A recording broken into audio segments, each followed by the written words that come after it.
And guys, we're going into game 3 between Elfie and White-Ra here on Rage Quit TV for DreamHack Summer 2K11. I am Jewel. With me is Ip, awake now from his beauty sleep, taking the stream. All good. And Duckload.White-Ra is going to be the top right player, the blue Protoss on Xel'Naga Caverns, and his opponent is going to be Elfie. A two-player map. Could be some potential for some rather aggressive tactics. Could also be a pretty straight up PvP. We will see. It's tied, so this will decide who can take it. White-Ra already won one game in this group against Goody, and Elfie lost against General, so you know, White-Ra will certainly want to win here to extend his lead. Elfie kind of fighting already, being one game down in this group.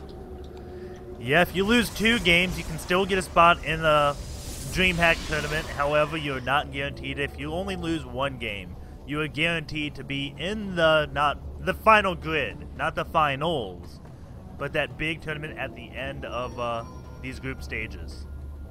And actually, Elfie, just mentioning that, he won 1 too. So he's 1-1 in the group right now. Because he won 1. See what I did? Oh. He won over Preddy, the Czech player, so that's good for him. Most people are 1-1 in the group right now, so it's still very even. Well, we just started. This is like the 2nd or 3rd game for the guys. We'll see how it will turn out.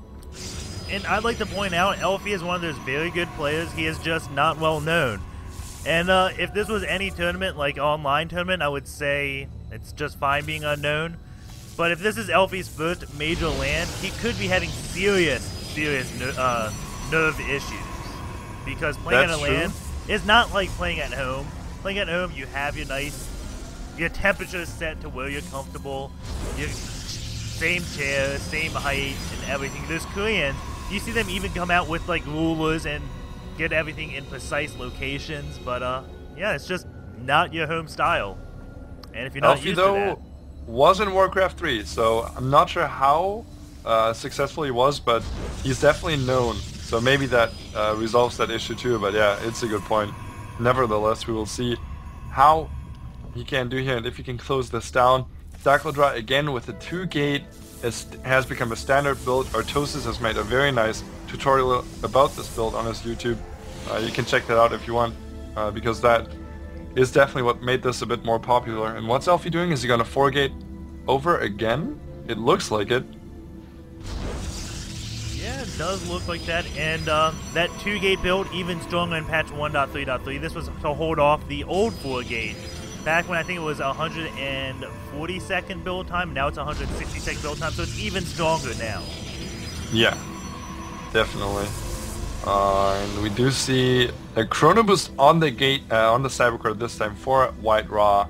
So, and he doesn't get a second stalker right away, delaying that a bit. So we will see something more aggressive from White-Ra. Actually, he's just accommodating to the map because, you know, on Tal'Darim you can get away with a bit more of a, you know, later for warp gates. Yeah, and White-Ra, is he going to see this one probe? Yes, he does, and he sees that probe getting away, so maybe he's just going to keep an eye out, make sure no forward pylons go up, because if a forward pylon goes up, he could be in trouble. However, if he stops one forward pylon, the build he does, if he throws down another gateway, it's kind of designed to counter the forward gate. If it comes a little bit late, if it's not timed well, it just demolishes it. Right. And White-Ra with a 3-gate robo, and Elfie as well, so White-Ra had the exact movement he needed. You saw him poking that probe with his stalker, and then he moved his own probe back where he now built a pylon, so he checked all the possible locations. He's gonna take out that probe in the middle of the map. Good win for White-Ra, who's force supply ahead already. And yeah, it's gonna be a 3-gate robo for both. White-Ra with a later robotics facility, and Elfie getting a quick Immortal out here. And I'm not sure if that's the best, because White-Ra is not even looking to be aggressive here. Immortal usually designed to defend against stalker pressure, but that's just like the units White-Ra has anyways. He's not being aggressive with this really. Yeah, and White-Ra, what is he getting first? Did he get, did he get a, what did he get? I think he just chrono boosted and forgot to build. Yeah, there's no Globo facility units out, none in production, but it is chrono boosted, so White-Ra, Yeah. some extreme special tactics right there, just If you saw this, well, you're gonna think I'm getting something. I'm not. Yeah, I saw that once when someone fake chrono boosted the Twilight Council to fake out a blink. That was great. I remember that from somewhere, but that was a while ago. The no, still has a clear building animation, so. Oh yeah, that's of course. Yeah, right. The Twilight Council, it has a building animation, but it's not as noticeable. It's not like all opened up, big blue thing whooping in. No. Right. Will the observers meet? And the question is, will White-Ra take out his opponent's observer? They do see each other. White-Ra reacting quickly. And He's also reacting quickly, but he may go into White-Ra's forces, and it's just sitting where it's safe. And now I like away. it. Good movement. Very, very strong from Wait, Elfie. it's coming back.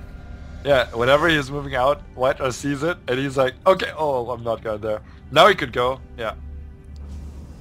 And Elfie, White-Ra's not going to catch that. Maybe with a second observer, though. Both getting Colossi now. Elfie a bit quicker on that. Elfie also with a fourth gateway. So he wants to make a few Colossi and then reinforce very, very strongly with gateway units. That's standard play, that's strong. That's what we're used to. We'll see how that will work out for Elfie. White-Ra is ahead in supply. Yes, and he did just take out a sentry at Elfie's base, and he's coming back.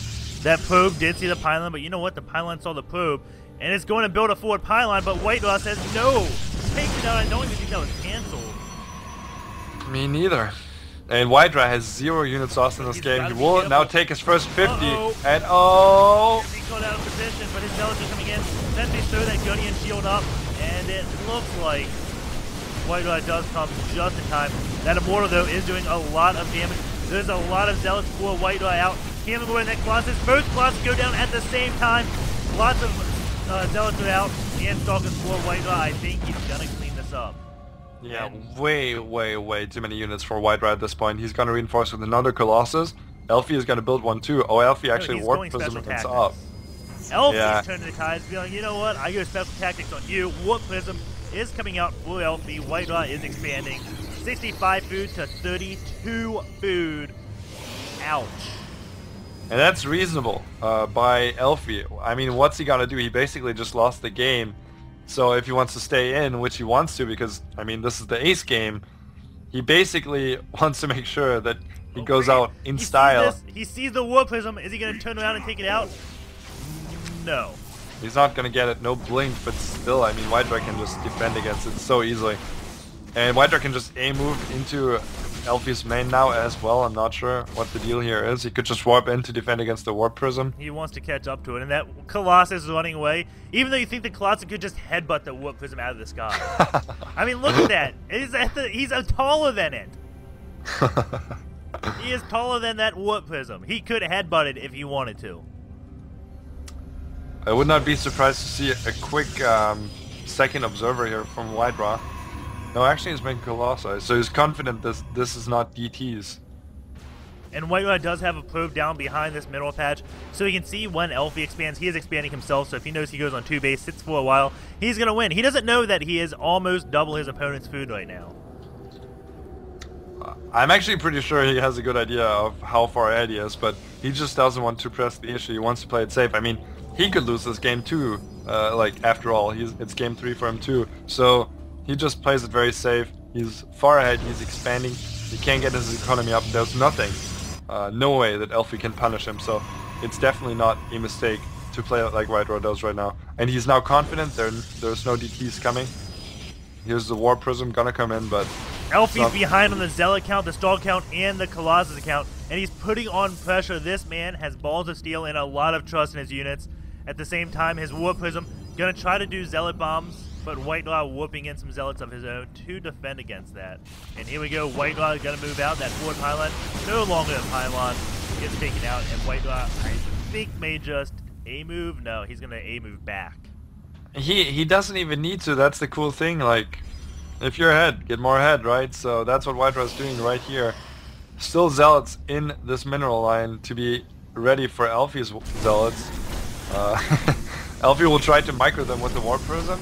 No. Yeah, there we go. Picks it up, but there's the engagement. White-Ra without thermal lance might actually hurt him more. I mean, Elfie does have it, but I think just too many units for White-Ra. GG, 2-1 for White-Ra.